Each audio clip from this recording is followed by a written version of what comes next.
I was actually thinking about this today. Go ahead. I was thinking about cleanliness because when we give dawah to dawah, meaning like we give an invitation to non-Muslims to look at Islam and to kind of be educated on it and become Muslim even.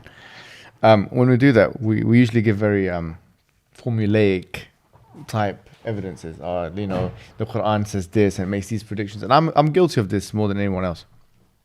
I do this myself.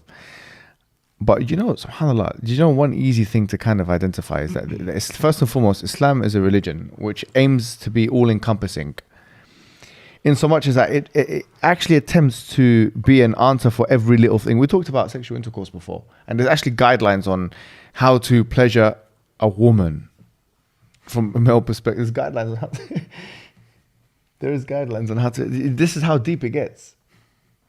One guy came to Salman al-Farisi. Salman al-Farisi is one of the Sahaba, and he said to him, "Does your Prophet tell the people how to clean themselves after using the toilet?" Yeah. And he said, "Yeah," and he told them how the Prophet gave us guidance on that. The point is, Islam aims to be a comprehensive religion. In terms of purity and being clean, there are two kinds of purity. Once again, we'll go to our dichotomy, yeah? There's a spiritual purity. Could you please define dichotomy? It's like a dualism, right? Could you please define? Listen, Mohammed. So it's like two things. Okay, fine. Right? So here, on the one hand, we have a spiritual purity, which is the most important. And all the prophets came to purify people in a spiritual way. Okay. And the Quran is mentions that, that Abraham made dua for someone to come afterwards. وَيُزَكِّيهِمْ وَيُعَلِّمُهُمُ الْكِتَابُ وَالْحِكْمَةِ, that he purifies them and he teaches them the Quran, the Kitab, and the Hikmah, which is the Sunnah. The Prophet Muhammad is referred to in Surah Al-Jum'ah, chapter 62 of the Quran, is that وَيُزَكِّيهِمْ وَيُعَلِّمُهُ الْكِتَابُ وَالْحِكْمَةِ, he purifies them. So purification. In chapter 91 of the Quran, Surah Al-Shams, says قَدْ أَفْلَحَ مَنْ زَكَّاهَا, the one who has purified himself has already succeeded. SubhanAllah. So from a spiritual perspective, this idea of purification. Now the thing is, I put to you this, and I know Hamza, I might do another inshallah with him.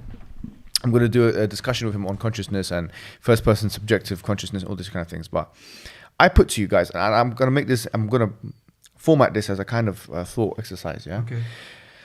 And this is actually experiential. This is not a deduction type argument. It's a thought experiment. It's kind of like based on your experience, yeah? Okay.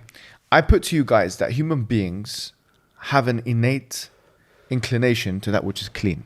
I'd agree with that completely. Yeah, from your experience, I think most people in the world would agree that cleanliness attracts human beings. Now, definitely. Actually, from a biological or even evolutionary perspective, there's no reason for that to be always the case. Okay.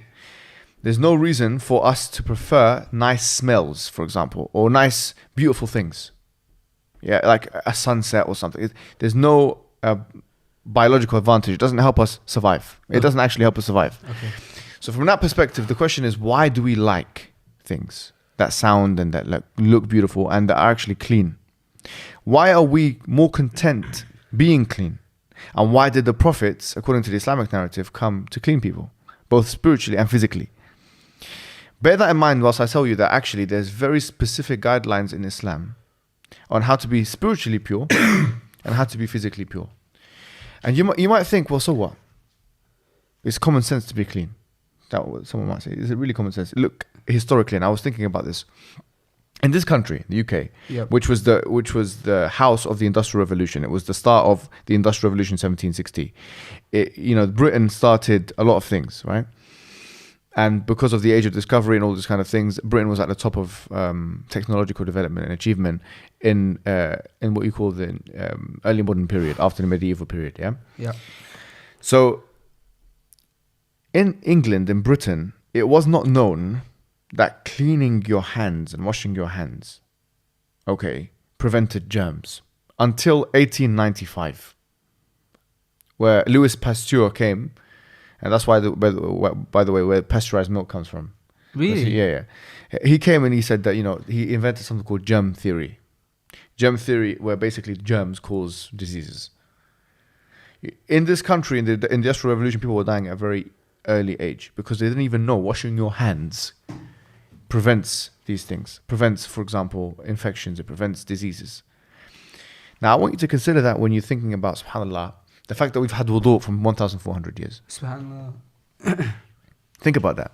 We had wudu every time. Well, you had to do wudu at least once a day because you had to pray at least once. You had to pray with one wudu once a day. You have to pray 5 times a day with one wudu. At least one wudu. You have to do ghusl, which is you have to wash your whole body. Yeah. If you had sexual intercourse, if your penis met the top of your penis met the tip of a vagina, not even penetration, you have to do wudu. Okay. You have to do ghusl, sorry. If a woman has finished her menstruation, she has to do ghusl. She has to wash her whole body. If a man had a wet dream and he ejaculated or he masturbated and it's haram, but he had a shower, he has to have a shower. Or a woman, same thing. So there are limited things that you have to have a shower because of. Right. In this country, people were not having showers on a regular basis until well after the World War I. It's a recent phenomena for Europeans and especially British European people to be hygienic in that sense, to wash their hands, to have showers. Seriously, What about even using water after visiting the toilet? They don't even do that now.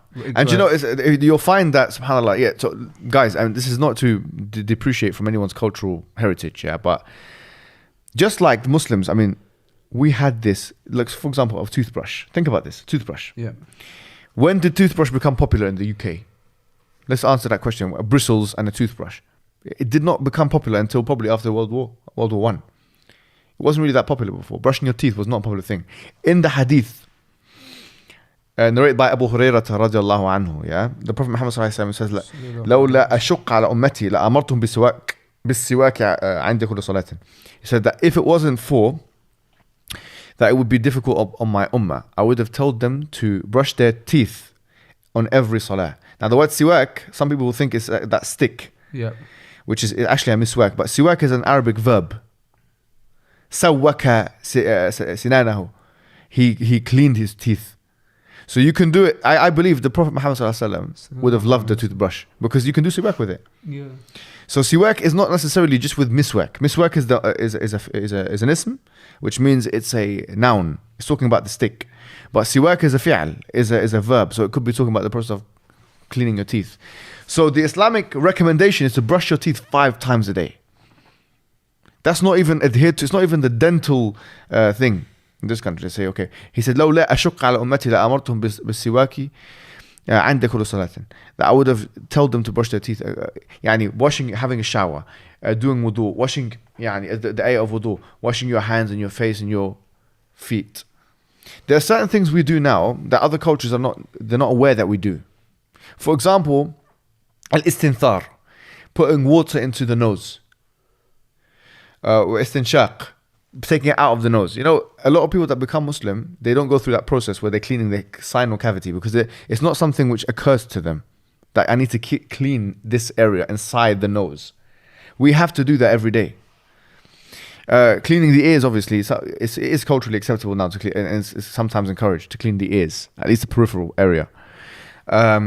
You were talking about cleaning yourself properly after you excrete, basically, and there's an Islamic prescribed. Yeah, so Anas ibn Malik, he narrated a hadith that you have to get rid of everything in terms of the excrement. So the Islamic standard for cleanliness, I would argue, is more than any other religion in the world, and in fact higher than the cultural accepted norm in the Western world. And you know, subhanAllah, there's many ahadith that say, for example, al-fitratu khams, al-fitratu ashar, that the fitra is 5 things. For example, one of them is fitratu khams, al-fitratu khams, that the fitra is 5 things, that you have to trim the mustache and you have to shave the pubic hair and cutting the nails and these things. There are some religions which actually say you're not allowed to shave your pubic hair. Imagine a woman or a man having to live a full life without shaving the underarm hair or shaving the hair on the navel. For a woman or a man, that would be quite a disastrous thing. And even from a hygienic perspective, you couldn't argue that's hygienic. You couldn't argue that's clean. Some religions, it's compulsory. You can't actually take a single pubic hair away. In Islam, there's very specific guidelines on you have to clean yourself in that way. You have to cut your nails, you know. So I feel, and you know, subhanAllah, they've made some research on the beard recently. obviously the hadith of Ibn Umar radiallahu anhu, he said قص الشارب أوفوا اللحى وقص الشارب وخالف اليهود والنصارى, that trim the mustache. You were talking about trim the mustache, yeah, and let the beard grow, and basically differentiate yourself, distinguish yourself from the Jews and the Christians. And في رواية وخالف المجوس, the Magians. The point being that they found something recent, things like it has some properties, the beard actually has some properties which protects your face from certain conditions and stuff. Really? I'm not sure you've seen it. Yes, subhanAllah. So anyways, the point being is this, is that it takes the West a long time to get to the same stage as we were talking about 1,400 years ago. Basic things like washing your hands and having a shower, which for us is so commonsensical, it was not commonsensical for the British man until, after the World War. It was not commonsensical for them.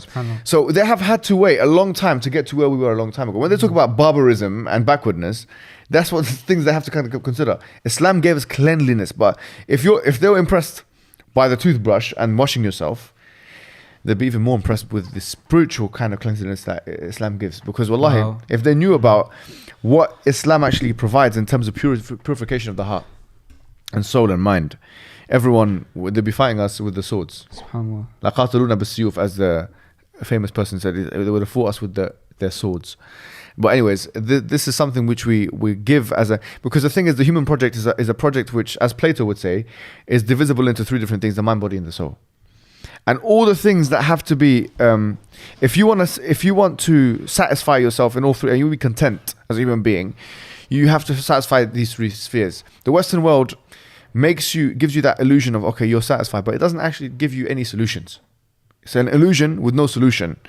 Islam is really very, very practical. And the evidence of that is that most of the things which we deem commonsensical, because it actually appeals to our first person subjective experience, like cleanliness and purity, that Islam prescribed basic solutions for 1,400 years ago: to wash yourself, to clean yourself. Water is tahir or tahur, is purifier, and it purifies, SubhanAllah. for example.